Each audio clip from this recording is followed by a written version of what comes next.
Il existe aujourd'hui une quantité folle d'outils pour gérer ces réseaux sociaux. Et le problème, c'est qu'un mauvais choix ne te coûte pas juste un abonnement de plus. Il peut te faire perdre du temps, te bloquer quand ton activité grandit et t'enfermer dans un système que tu finiras par subir. Dans cette vidéo, je te montre 6 outils très connus, ce qu'ils valent vraiment, et surtout lequel a le plus de sens selon ton niveau, ton volume de compte et ta manière de travailler. Le vrai piège, ce n'est pas qu'il n'y ait pas assez de solutions, c'est exactement l'inverse. Tu as trop d'outils, trop de comparatifs superficiels, et au final, tu choisis souvent sur la base de jolies fonctionnalités plutôt que sur ce qui compte vraiment, le coût réel, la simplicité d'usage et la capacité de l'outil à suivre ta croissance. Beaucoup de structures se retrouvent ainsi à payer des milliers d'euros par an pour une plateforme qu'elles n'exploitent qu'en partie. Pour comparer ces outils sérieusement, je vais utiliser 3 critères très simples. D'abord, le pricing. Pas seulement le prix d'entrée, mais surtout la façon dont la facture évolue quand tu ajoutes des comptes, des utilisateurs ou des clients. Ensuite, les fonctionnalités vraiment utiles. Planification, validation, analytics, gestion multi-compte. Et enfin, la scalabilité. Est-ce que l'outil reste intéressant quand tu passes de un compte à plusieurs marques ou de 2 clients à 10? Ou de suite, c'est un peu le grand classique du secteur. L'outil est connu, robuste et il couvre beaucoup de besoins. Publication, analytics, veille, collaboration, workflow d'équipe. Sur le papier, c'est sérieux. Le problème, c'est qu'on est sur un modèle qui peut vite devenir coûteux, avec des limites de compte ou d'utilisateurs selon le plan, et une logique assez rigide qui convient surtout aux structures déjà très cadrées. Pour moi, Outsuite peut convenir à une structure corporate ou à une équipe qui sait exactement comment elle veut s'organiser. En revanche, pour un freelance, une petite agence ou une structure qui veut garder de la souplesse, ce n'est pas forcément le meilleur rapport clarté/prix. Si tu aimes ce type d'analyse concrète, pense à t'abonner maintenant, parce que sur cette chaîne, je ne te fais pas juste des listes d'outils. L'idée, c'est de t'aider à faire de meilleurs choix, à éviter les abonnements inutiles et à construire un système plus cohérent pour ton activité. Later, c'est l'outil qui parle tout de suite au profil très visuel. Si tu travailles beaucoup avec Instagram, Pinterest ou des marques très orientées images, son interface est agréable, son calendrier visuel est simple à prendre en main et la logique de prévisualisation plaît beaucoup. C'est clairement un outil pensé pour rendre la planification plus intuitive. Là où il faut être lucide, c'est que cette simplicité a aussi ses limites. Dès qu'on veut quelque chose de plus robuste, de plus multi-client ou de plus poussé sur certains formats, on peut vite se sentir à l'étroit. Pour débuter ou gérer peu de comptes, c'est cohérent. Pour scaler sérieusement, j'ai plus de réserves. Buffer a une vraie qualité. L'outil est simple. L'interface est claire, l'expérience est fluide, et si ton besoin principal est de programmer des contenus et de suivre quelques métriques de base, il fait le travail.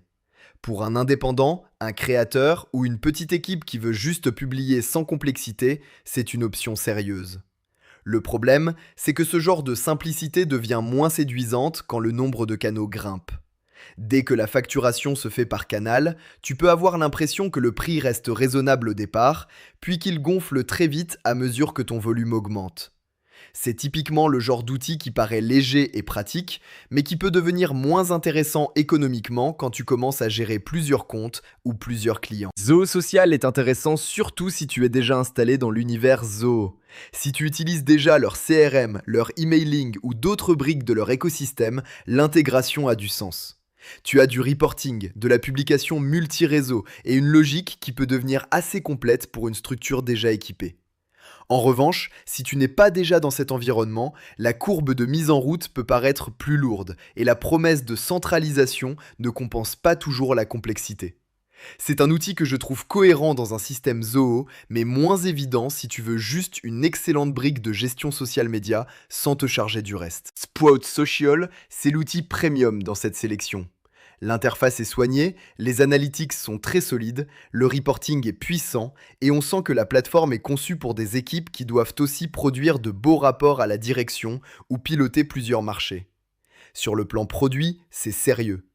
Mais cette qualité a un prix, et un prix élevé. Les relevés publics récents placent souvent le standard autour de 199 $ par siège et par mois, puis 299 $ ou plus par siège pour les plans supérieurs. Cela veut dire que si tu as plusieurs personnes dans l'équipe, la facture grimpe très vite à 4 chiffres mensuels. Donc oui, Sprout est fort. Mais pour beaucoup de freelances, petites agences et petites structures, c'est tout simplement surdimensionné. Si on résume les 5 premiers outils, on voit un schéma très clair. D'un côté, tu as des plateformes puissantes, bien construites, mais avec des modèles de pricing qui deviennent vite douloureux quand tu ajoutes des utilisateurs, des marques ou des clients. De l'autre, tu as des outils plus simples et plus accessibles, mais qui montrent leurs limites dès que ton besoin devient un peu plus avancé. Le vrai sujet n'est donc pas de savoir quel outil est le meilleur dans l'absolu. Le vrai sujet, c'est de savoir lequel reste cohérent avec ton activité, ton volume et ta façon de travailler dans le temps. iLevel est le plus différent du lot, parce que ce n'est pas seulement un outil de gestion des réseaux sociaux, c'est une plateforme plus large, pensée pour les agences et les profils avancés, avec une logique tout en un.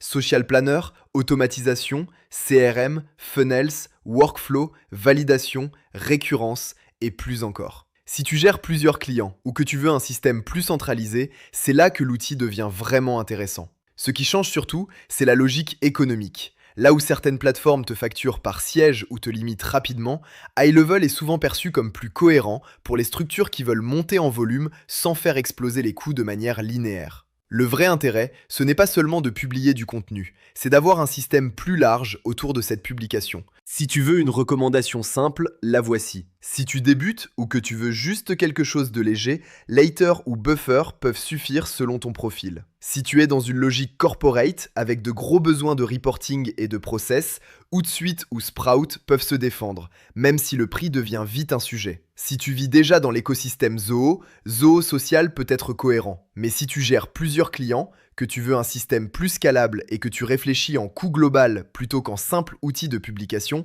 alors iLevel est probablement le choix le plus intéressant dans cette sélection. Si la vidéo t'a plu, pense à liker et à t'abonner à notre chaîne pour retrouver d'autres vidéos dans ce style. À très vite.